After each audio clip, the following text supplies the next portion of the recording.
The Gyuto Knife. Whether you're a hardened veteran or a wide-eyed beginner, the variety of Japanese knives can be intimidating. Luckily for you, the Gyuto exists. It's a go-to multi-purpose knife that anyone can use. It crosses categories, so you can rely on it for any job in the kitchen, from slicing and dicing to boning and chopping. Two worlds combine. Beyond the Gyuto knife and its practical uses, this video will cover the history of Western influence on Japanese culture and cuisine. It's a deep cultural relationship, and the Gyuto is both a symbol and a product of this. Its development marks a fascinating time when Japan opened up to the world after a long period of isolation. The history of the Gyuto. Sakoku, Japan's isolationist history. To tell the story of the Gyuto, we need to go back to Sakoku. Within the Edo period, Sakoku was a span of over 200 years from roughly between 1603 to 1868 CE, in which Japan isolated itself from much of the world. During this time, foreigners had little access to Japan, and ordinary Japanese people were not permitted to leave the country. The government and Western culture. Isolation may seem like an extreme measure to resist Western influence, but before Sakoku began, opening trade with the West caused a boom in piracy. Sakoku was instituted to protect Japanese culture and lifestyle, although it also had the effect of protecting the entrenched hierarchy and established powers. The art of bladesmithing. Bushido, the samurai code of honor, placed a high value on bladesmithing. Knives and swords were considered sacred objects. Under Sakoku, the art form flourished and evolved independently of the outside world.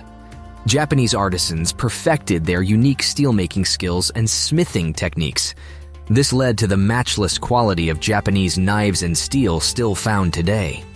The Meiji period and end of Sakoku.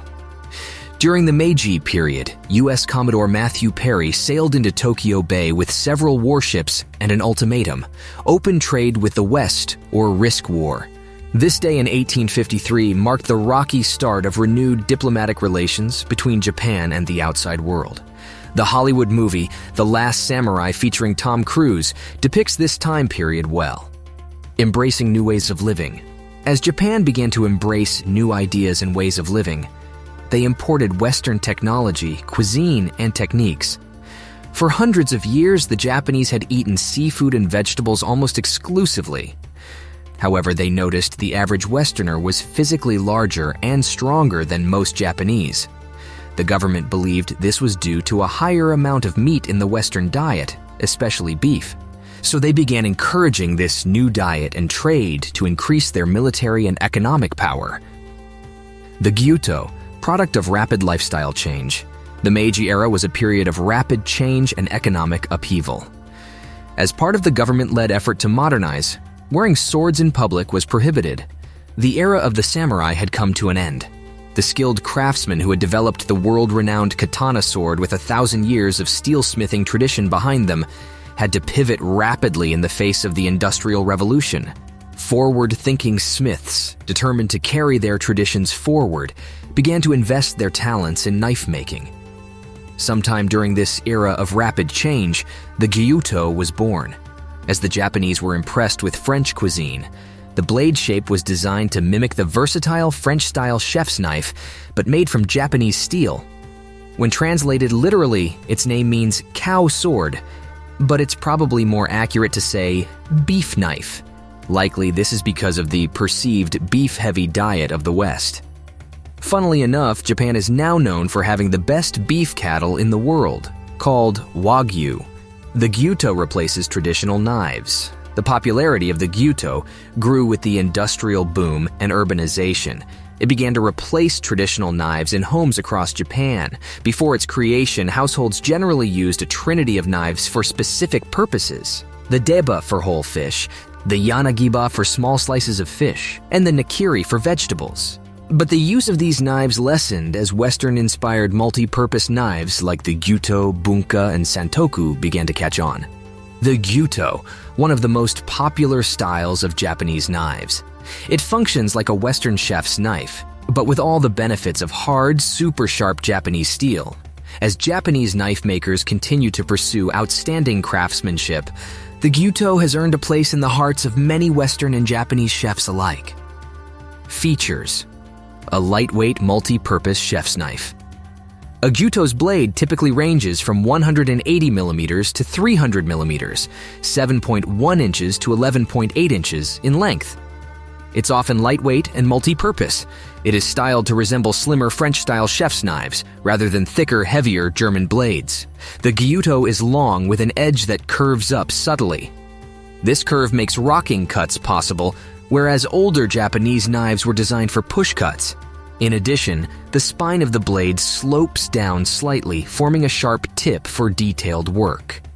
Western style with the amazing benefits of Japanese steel.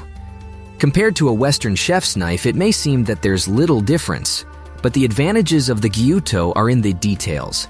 The most significant difference is Japanese steel. As a result, even a lower-end Gyuto will have better edge retention and sharpness than most Western knives. A slim and light design for speed and ease of use. The blade of a Gyuto knife is hammered thin. That means it's lighter than its Western counterparts and can cut fine slices. As a result, the Gyuto helps to prevent you from getting a sore wrist when doing a lot of chopping in the kitchen. You will also find that this lightness allows you to cut significantly faster than with a heavier knife. How to use a Gyuto knife? No tricks required. There's no secret trick to using a Gyuto, and that's part of its brilliance. If you're used to a chef's knife with a Gyuto in hand, you'll already know what to do. The Gyuto is designed for push cuts, rocking, and chopping. It is even long and thin enough to do draw cuts. With its slightly curved blade and pointed tip, just about any knife work is possible. A true multi-purpose design. Unlike traditional Japanese knives, the Gyuto is specifically made to be a generalist. Its multi-purpose design covers nearly all tasks. It is not only acceptable, but expected that you'll use it for meat, fish, and vegetables. While it may not perform as well as a knife specializing in one of these categories, its versatility is unmatched. Multi-purpose, not all-purpose.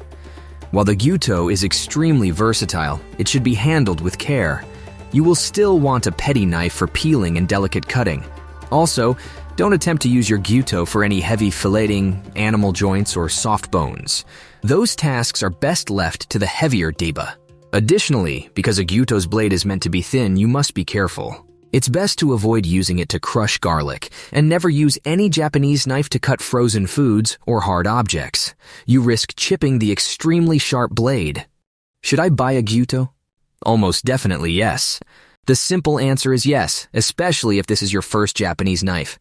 The Gyuto feels familiar to Westerners and is a smooth introduction to Japanese knife design. You will have all the benefits of Japanese steel without needing to get used to an entirely new blade shape or technique. Right for a tight budget. Additionally, if cost is a concern and you can only fit one knife into your budget, the Gyuto is a great choice. While you may want to buy other knives for specific tasks, this single knife can do practically everything in the kitchen. It makes an ideal first knife as you start to build your high-quality collection. Looking for a specialist blade? The only reason to hold off on adding Gyuto to your kitchen is if you're already looking for a specialized knife to complement your primary knife.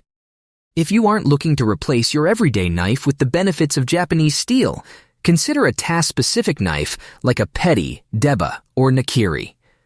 For most people, however, a Gyuto is a perfect addition to the kitchen, a legacy of centuries of craftsmanship you can hold in your hand. Just be careful. Once you've tried a handmade Japanese knife, it isn't easy to go back. Cultivated, curated, perfected. The Japanese Knife Company, crafted with love in Japan.